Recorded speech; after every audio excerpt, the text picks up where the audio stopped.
The CCMA has confirmed that mandatory vaccination policies can be enforced by employers. This is stuff employers should know.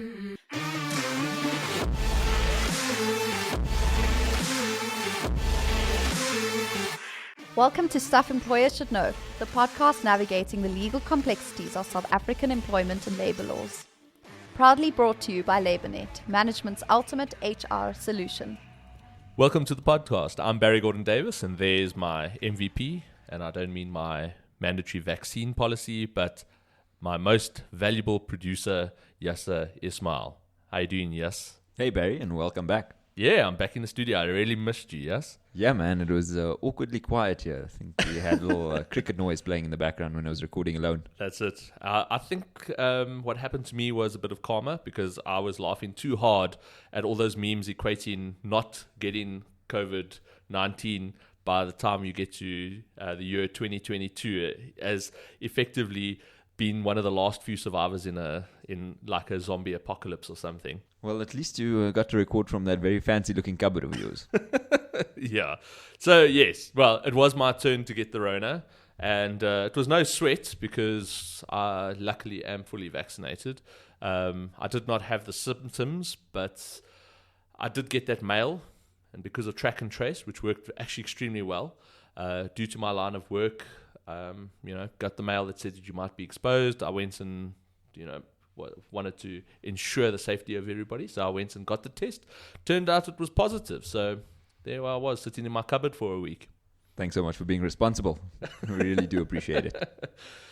Our guest today is Duncan Carlise, the Health and Safety Executive at LabourNet. So welcome to the show, Duncan. Thanks, Barry. Thanks, Yasser. Great to be in the studio today, and hopefully we can have a good discussion around your MVP. Today's episode is a hot topic. Going into last weekend, the CCMA made an award which declared the dismissal of an employee who had refused to get vaccinated as fair. Now, since then, we've received many mails regarding the matter, and I've even seen it doing the rounds on various news publications, so we really had to fit an episode in on it. Now, a mandatory vaccination policy, or MVP, it's not new. Ever since the directive was issued indicating that employers would be allowed to implement such a policy, we've all been sitting and waiting for cases to begin so that it can provide confirmatory guidance as to how to do so fairly. I was even watching the news this morning regarding the Six Nations rugby tournament, and Eddie Jones was busy commenting on the fact that the UK has lifted almost all restrictions. So the problem they now have is that where the UK has almost no restrictions, Italy and France still have probably the most restrictive rules with regards to the vaccine as possible. I mean, you need a super vaccine pass in France and proof that you have the vaccine in Italy just to go to any sporting events or even to go into general public areas.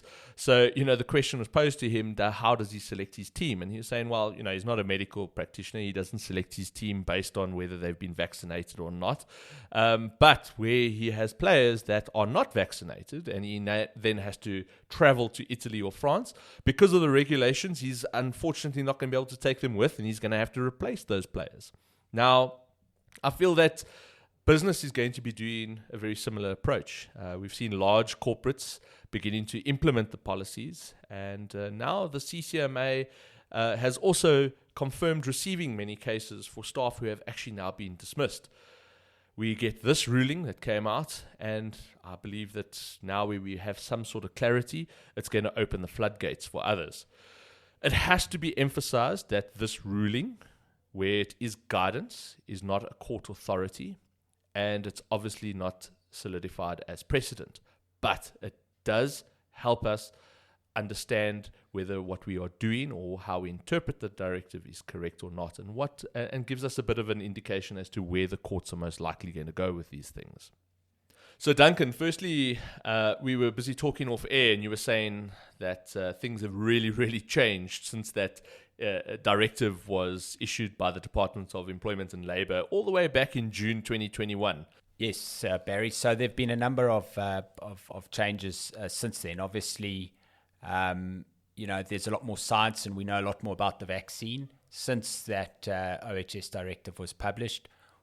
At that point, we're in the middle of the third wave, and Delta was having a significant impact in terms of hospital cases, etc. So now where we are, we had just started rolling out vaccines. Absolutely, that was also a new thing back then. Absolutely. I mean, at that point, it was only available to over 60s, and so they'd only had one vaccine since then. And I think obviously the rollout over the last 6 months has been a lot more effective, and we're now at a point where there's a reasonable amount of the percentage of the population that has been vaccinated, and so we have seen a significant improvement. And I think what we saw through the Omicron variant is that the hospital cases were significantly down due to a number of reasons. Obviously, people being vaccinated, prior infection. I think about 70% of the population had natural immunity.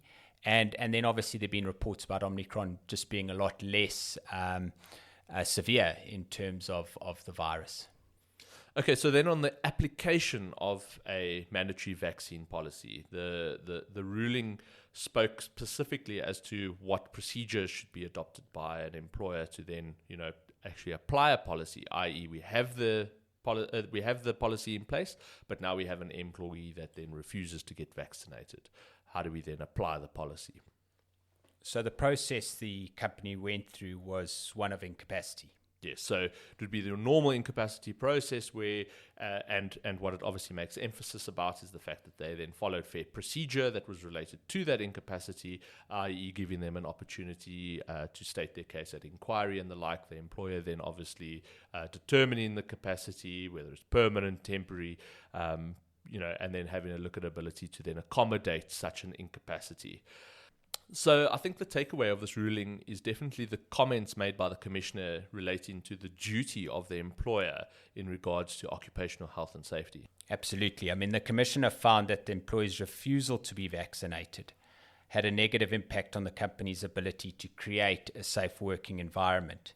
And I think this is very interesting from an OHS perspective, because this is very much aligned to the directive from June, where they said that in terms of Section 8 and Section 9 of the Act, that employers have a duty of care and are responsible, obviously, for creating a safe working environment. And in this case, the Commissioner found that if that employee is not vaccinated, then it would be very difficult for the employer to do that. So there will be many employers now intending on implementing and applying a mandatory vaccination policy based on this ruling being so widely publicized.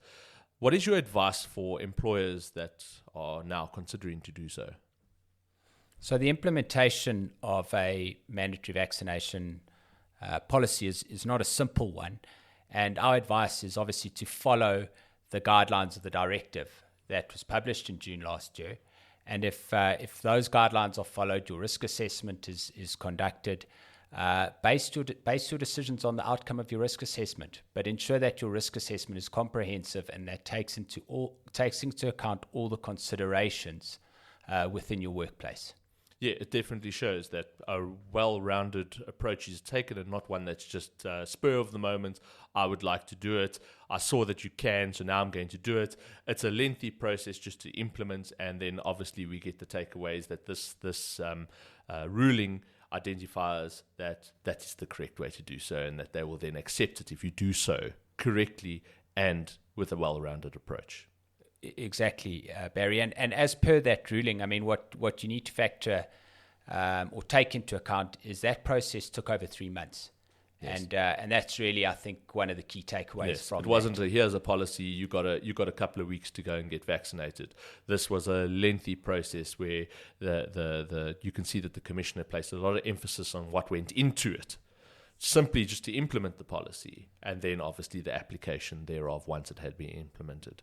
But thank you, Duncan, for your time on the show. We look forward to having you back for any other occupational health and safety matters we may have. Thank you. Thanks, Barry. So that's it for this week. As always, get in touch on social media. Drop us an email at sesk@labornet.com. And if you want to get in touch with Duncan as well, let us know and we will get you in touch with him if you need to do any risk assessments or if you are intending on implementing a mandatory vaccination policy. So from myself, BGD, and my MVP, Yes. Till the next show, stay safe and cheers. Stuff Employers Should Know was proudly brought to you by LabourNet, management's ultimate HR solution. For more episodes from Stuff Employers Should Know, go to Apple Podcasts, Google Podcasts, or wherever you play your favorite shows. Case law or statutes referenced in the podcast are current at the time of recording.